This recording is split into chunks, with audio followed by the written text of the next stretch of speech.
Hi there. In a world where nothing is certain, that means anything is possible, right? If you want to fulfill your dreams and desires, you are in the right place. You absolutely can have a life of happiness. Everyone deserves an abundance of love, laughter, success, health, and wealth. I'm Tara Chadzakis, and you're listening to the Happy, Inspired, Motivated podcast. The show that brings you meditation, mindset, and motivation. So start by giving yourself permission to be awesome. Sit back, relax, and enjoy the show.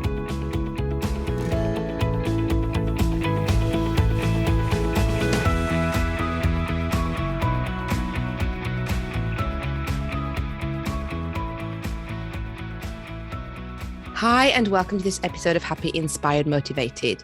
Today, I am joined by Don Schmincke, and he's going to teach us how to slay dragons.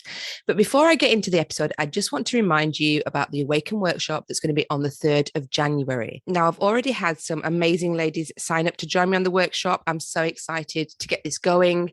And it's going to be about the law of attraction, teaching you what it is and how you can use it. I'm also going to be teaching the baseball method of manifesting, which is something that came to me through what we're going through now, the new 5D energy that's arriving and the insights that are coming through from that. So this came as a download to me, and I'm really excited to get out there and start teaching this to you guys and really showing you how you can manifest quicker and more easily using this method too. So I want to talk about the 5D energy as well on this workshop and look at how your body energetics have been putting a block on the manifestations that you've been wanting to have. So it's going to be a really exciting workshop. As I said, law of attraction, baseball method that is brand new about manifesting, looking at the 5D energy that's coming into our atmosphere as well, that's been coming in since 2020 and is set to be with us until 2025, when the world should hopefully have all awakened or at least had some form of ascension as well. So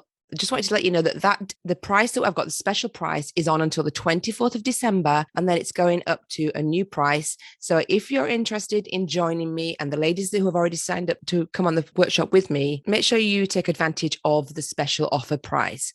I'm going to put a link in the show notes for you as well. And remember, if somebody asks you what you want for your Christmas present, tell them you want a ticket for the Awaken workshop. Why not have something different other than bubble bath this year? So back to the interview, Don Schmincke, and he is an author of a book called The Code of Executive. He's been featured in the Wall Street Journal and USA Today. He's an award-winning speaker, a researcher, and the founder of the SAGA Leadership Institute. His story is quite unusual because he was nearly a high school dropout, and he got himself together in the last 3 months of school, and he ended up going to MIT and becoming a planetary physicist, which is not something you would normally associate with somebody who nearly drops out of school. He did a lot of research into biology and how that helps in leadership. And he also did some research on a paper about samurais that he was allowed to access, and how he's used the samurai techniques to enhance personal leadership and careers. And that's where his new course comes from, How to Slay Dragons. And he talks about the course in this interview, and he's also talking about how you can start to slay dragons to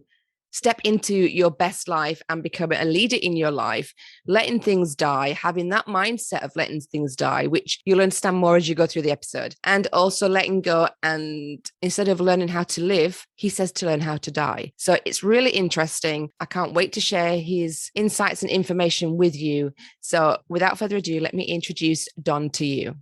Hi, and welcome to Happy, Inspired, Motivated. How are you doing today, Don? So far, so good. I have a good coffee. The sun's coming up, and I'm going to be on a plane in a few hours. So, oh, excellent, exciting! Where are you traveling to? Well, I'm in Annapolis now. I'll be in Vancouver tonight. I had to give a speech tomorrow morning, and then I'll come back. So exciting! I should have asked you already. How do you pronounce your surname? Oh, it depends on what part of the world you're in. It's a German name, which doesn't translate into English very well. It's Schmincke. Schmincke is but I hear all kind of.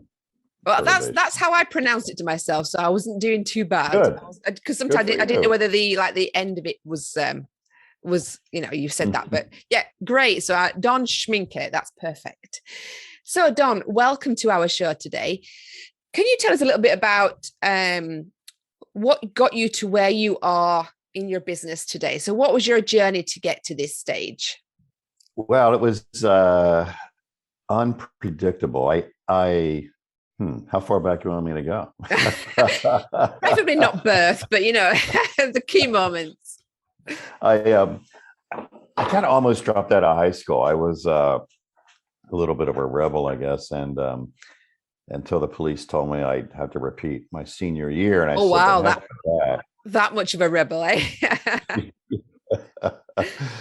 So there was 3 months left in the school year, so I did everything. I completed my senior year in 3 months. So, and then wow, that was it. So then, I was in rock bands, and I was doing all kind of fun stuff. I was working at my uncle's gas station, and I noticed the guys with the fancy cars had education, so I thought, I should get an education. So I went to a local community college, and started getting fascinated with, and they didn't care whether I showed up or not, which was interesting, right? Because I already paid them my money. They didn't. So I thought, well, this is a different feeling, and I ended up getting involved in some of the sciences and electronics. It was kind of cool. And I think somebody there saw something in me that I didn't see. And I had a retired physics professor he was from MIT, and he said, and also someone else in student activity said they were from MIT. I said, well, maybe I should. I didn't know what MIT was, so I thought it was like, what is it, trade school? What is this? And so I applied, went through a bunch of tests and a lot of battery of admittance exercises. And I got in, and that was like weird. Yeah. So somebody must have seen something. And I ended up, what did I do? I ended up getting involved in all kind of things. I started with the computer science area back then, learned about artificial intelligence when it was first getting started. Yeah. And I got involved in Earth and planetary physics. I did my thesis with Harvard, MIT Biomedical, and got published in that area. And I did some work with like nuclear guidance system development early. Not bad to see, nearly dropped out of school. Yeah, right. I have like ADHD, so that explains how I could go to all these different sciences and kind of bring them together, right?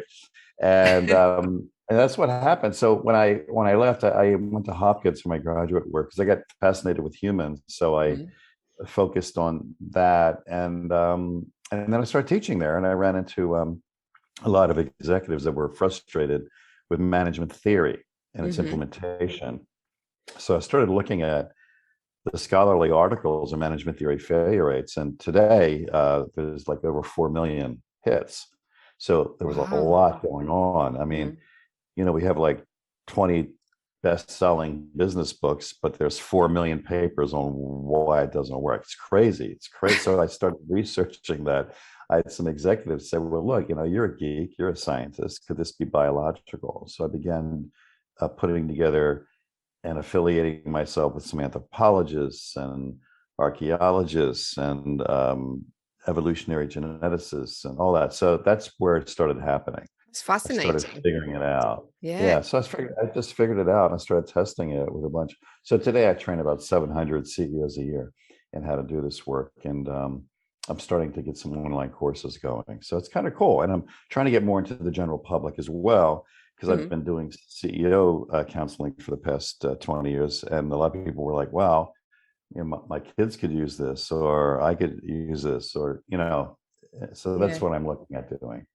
Yeah, I mean, we don't learn about things like you say, like leadership in school, but it's a kind of thing that we really could do with learning at a young age, because it's it sets us up for life. But we don't hear about it. And like you say, you're training the CEOs, and they're the head guys, but the people below need some of these training as well. So it's really important, as you say, on a human level, you said biological level, that we also are looking into this. So, well, people don't realize that life is about decisions and problem solving, and a lot of that involves your own personal leadership and people that you engage. But we're not really trained in how do we organize our life? How do we deal? Like I have this one course, it was really fun.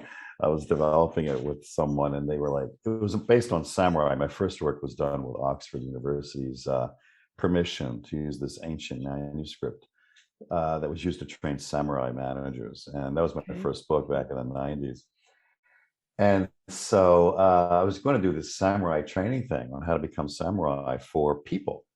And we got into dragons somehow. So now the course is called How to Slay Dragons. And the focus is on how do we solve those dragon problems in our life. And those are the problems that are insurmountable. They're lingering. They don't go away. We can't.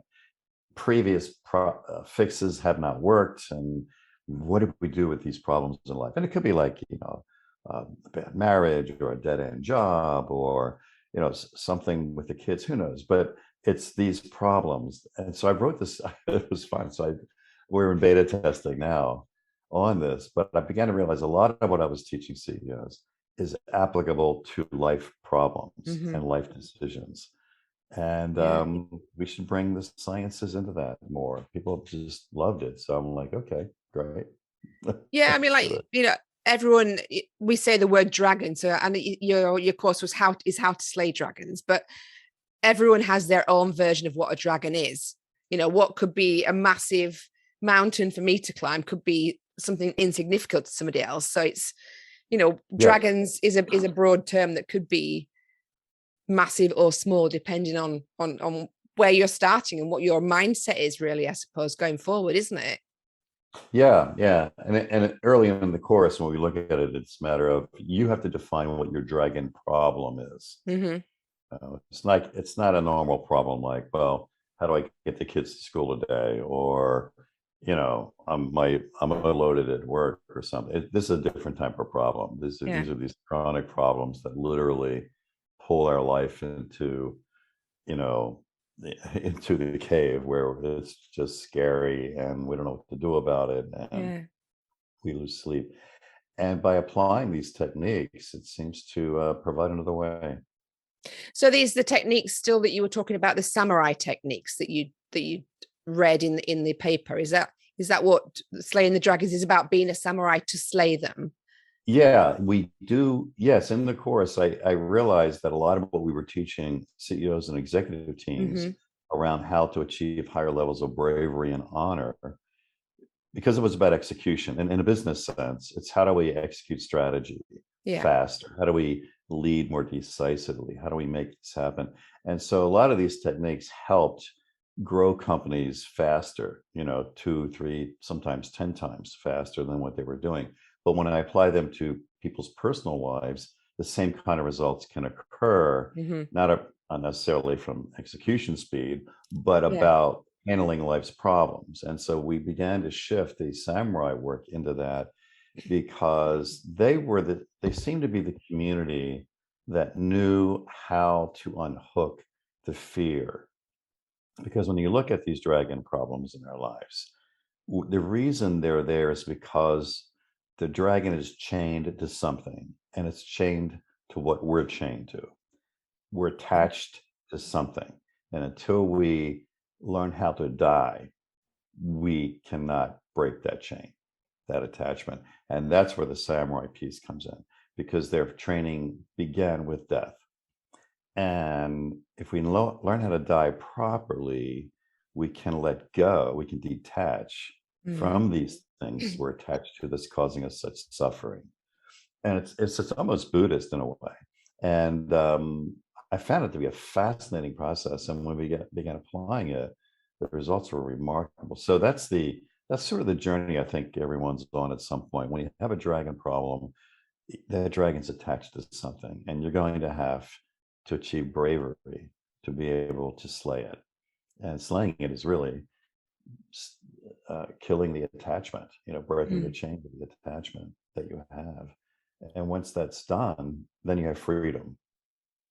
So when you're saying die, you mean as in the problem dies or your attachment dies? Your attachment dies. Okay. And so if we look at ourselves, there's several. I think we spend too much time, seeking how to live, and we don't spend any time on seeking how to die. And I think what do I need to right, learn that?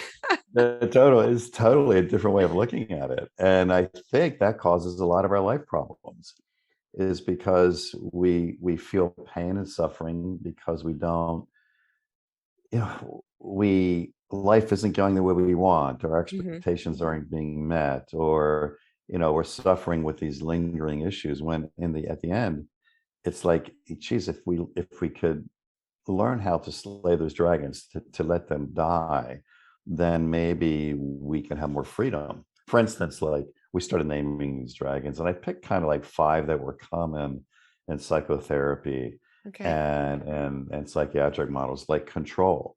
Like, some of us, that's the dragon, right? I mean, it's we're afraid to be out of control, we're afraid of being manipulated, and until we let go of that, we're going to react and be totally suffering, because the worst suffering is thinking that we're dependent on the outside world for our own happiness.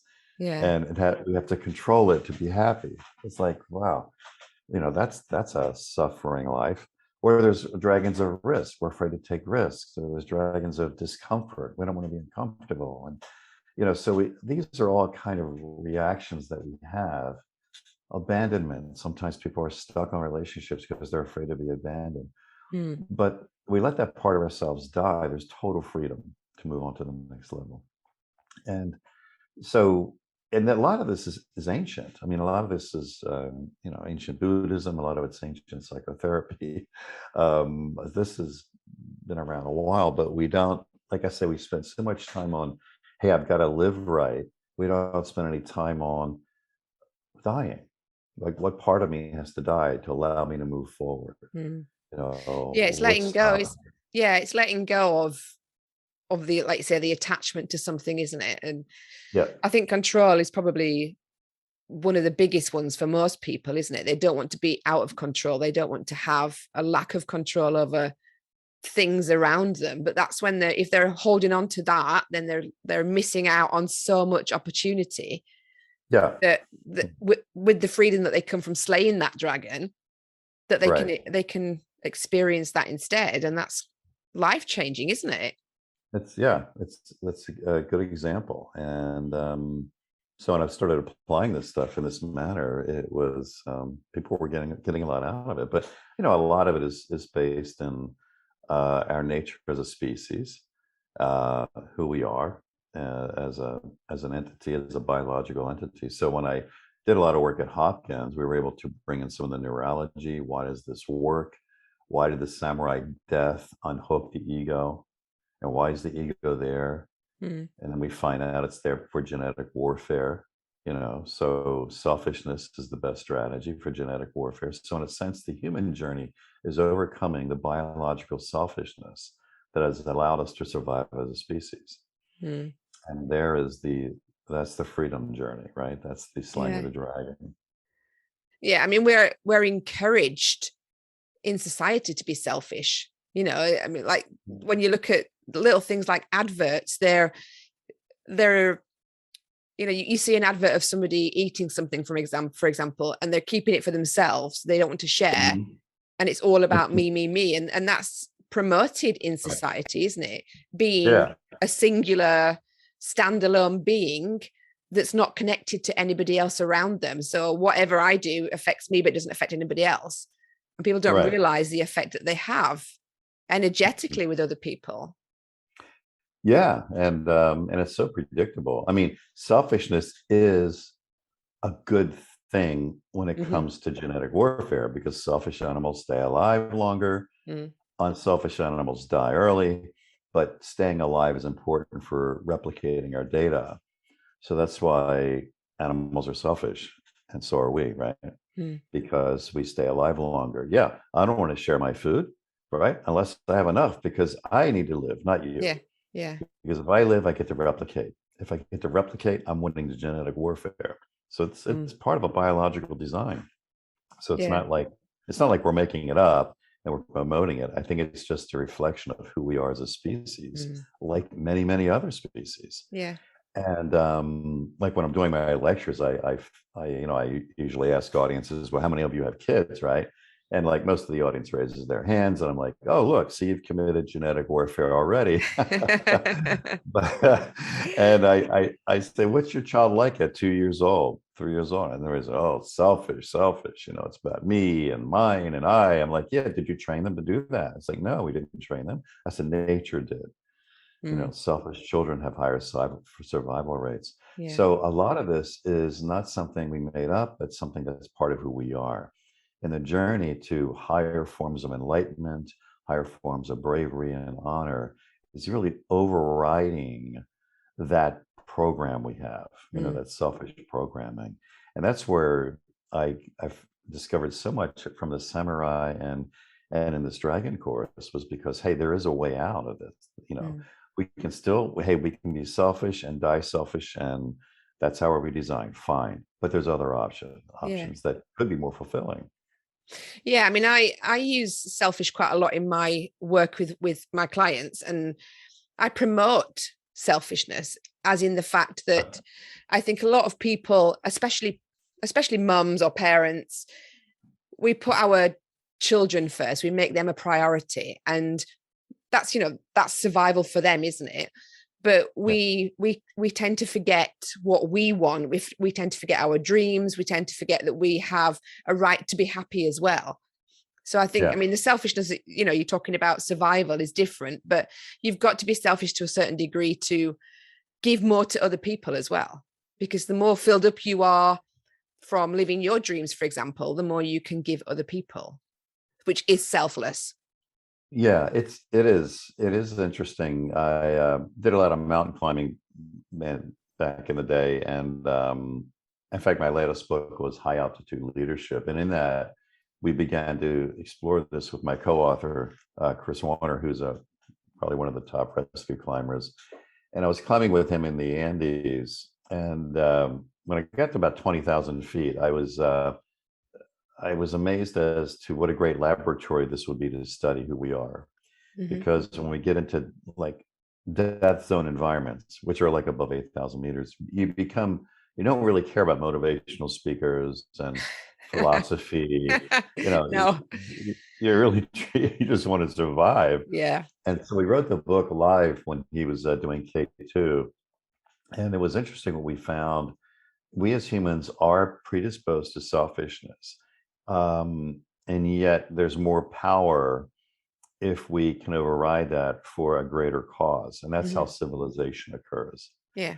Because when we're not able to have the constructs within civilization to maintain some control or management of that selfishness, then we become out of control. Mm-hmm. And if you look at countries that are out of control from a selfishness viewpoint, they're not advancing much in science, in mathematics, in philosophy, in the arts. They're having problems with food and illegitimate children, and just everything's sort of very primal, but in a very disorganized way.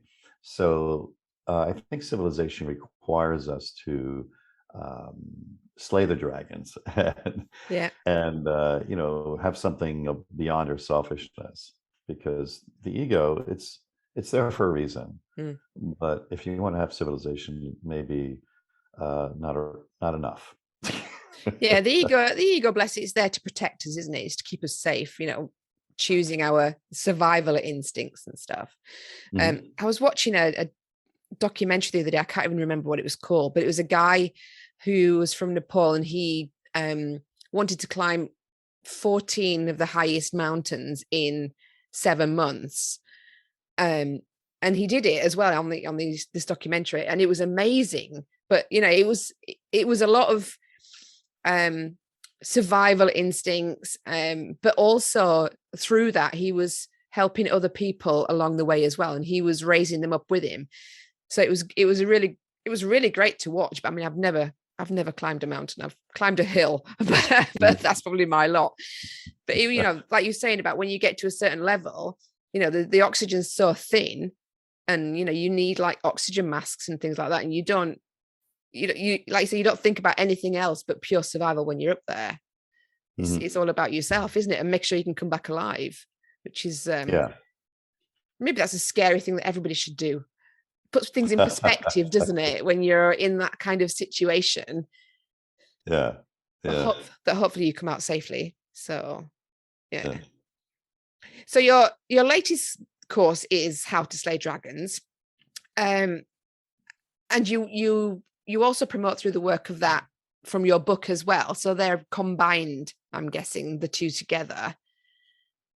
Yeah, there's some common themes in high altitude leadership, and the first book I wrote, which was the samurai book, is it's the code of the executive, and that's a very short book, and that came out in the 90s, and it's still selling today. And that was the ancient manuscript. That was the one that Oxford gave me permission to have copyright access and make that work.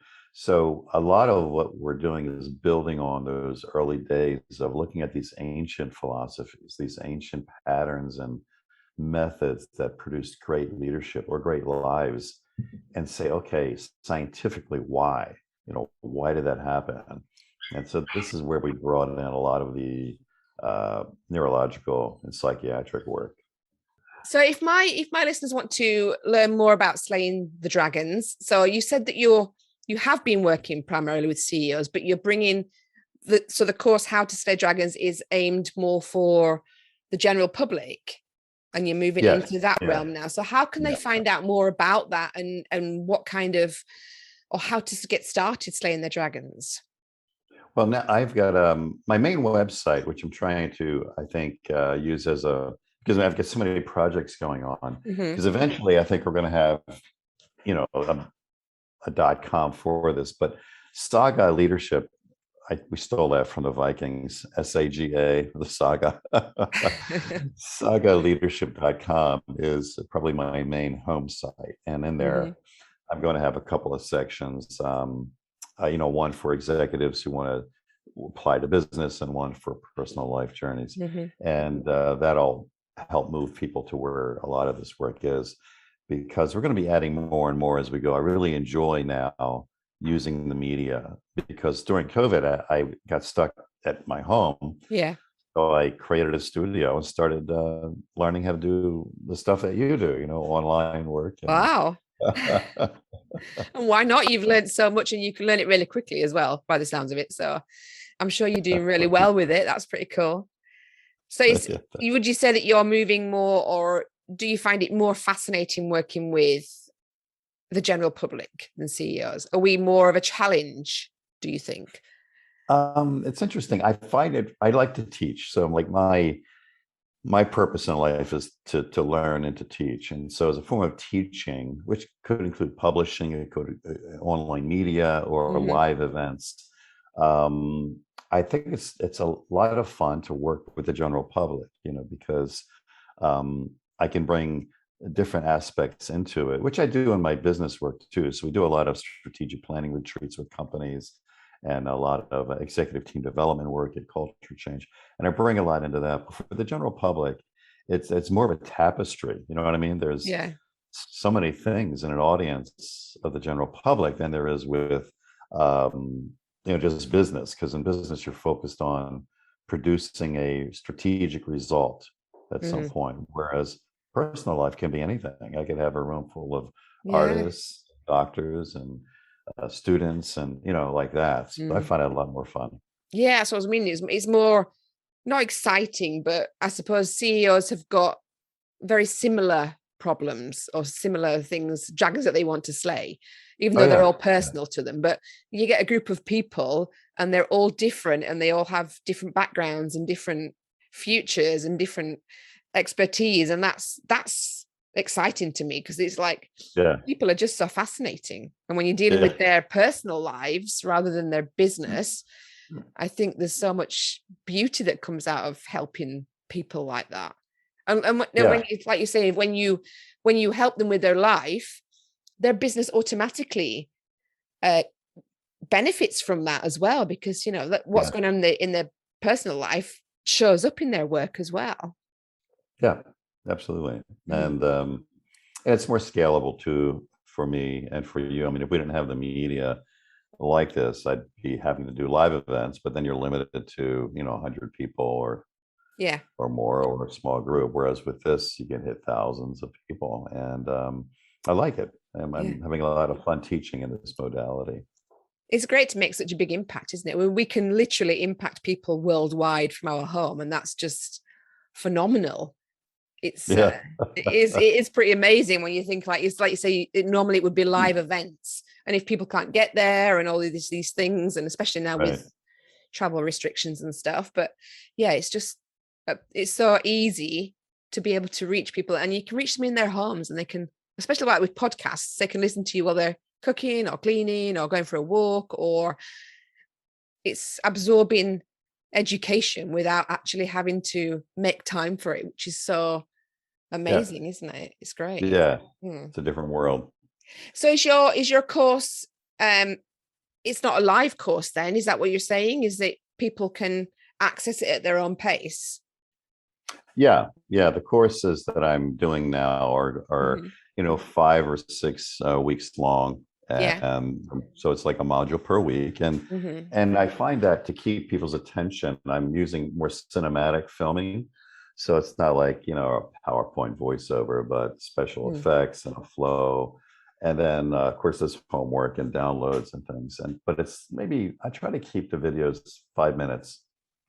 Yeah. Sometimes I'll have a 10-minute video, but Okay. each lesson is going to be around 5 minutes, and then they get to apply it.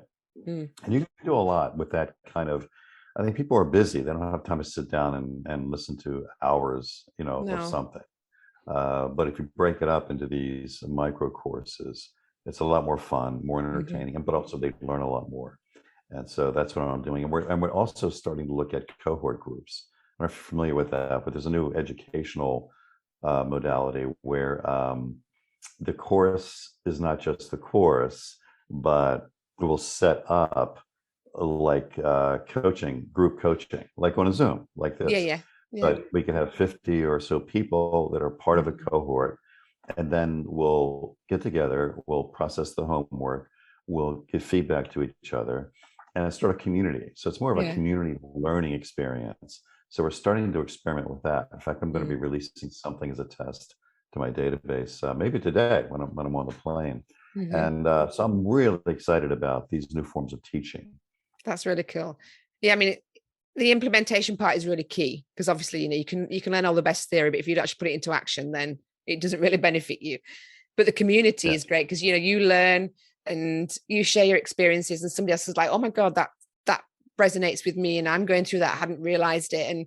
And bonding with those people really helps lift everyone together, doesn't it? So Yeah. I think you get a better outcome if it's a group rather than a one-to-one, and a lot of They are experience. finding it. Yeah, Yeah, a lot of the definitely. universities are finding tremendous results, higher grade scores, higher retention Yeah. with cohort-based systems. Yeah.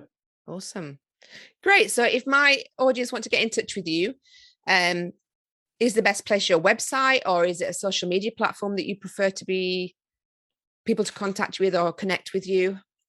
My website is probably the best place because I do have a team that's helping me with social media, and but but for your website, for your podcast here, I think sagaleadership.com would be a good place to just begin there, because they'll have access to everything we're doing. We're trying to get a newsletter out so we can get the latest research as we're discovering it.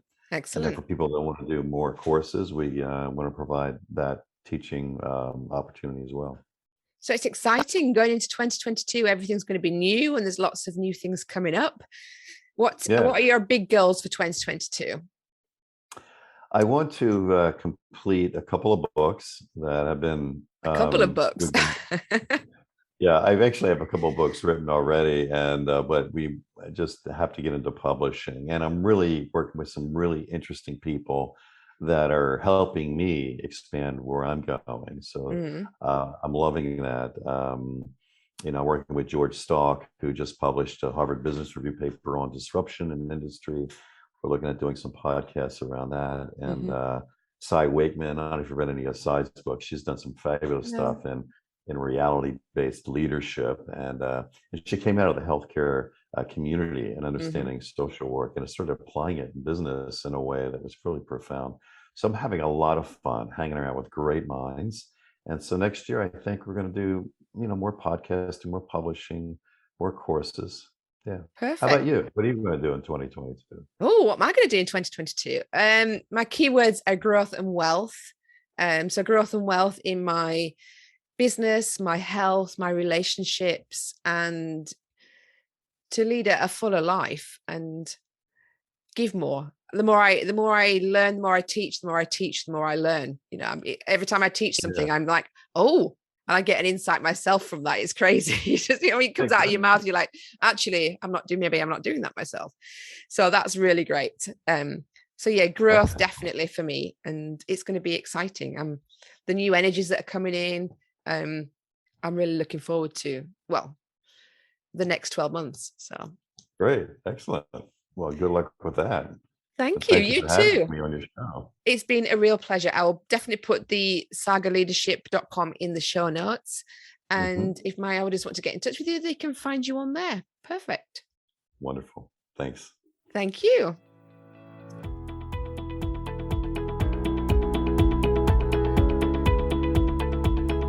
Thank you for listening to the Happy, Inspired, Motivated podcast. I'll be back next week bringing more meditation, mindset, and motivation for your happy and successful life. To find out more about our community, go to tarachatzakis.com/happy, inspired, motivated.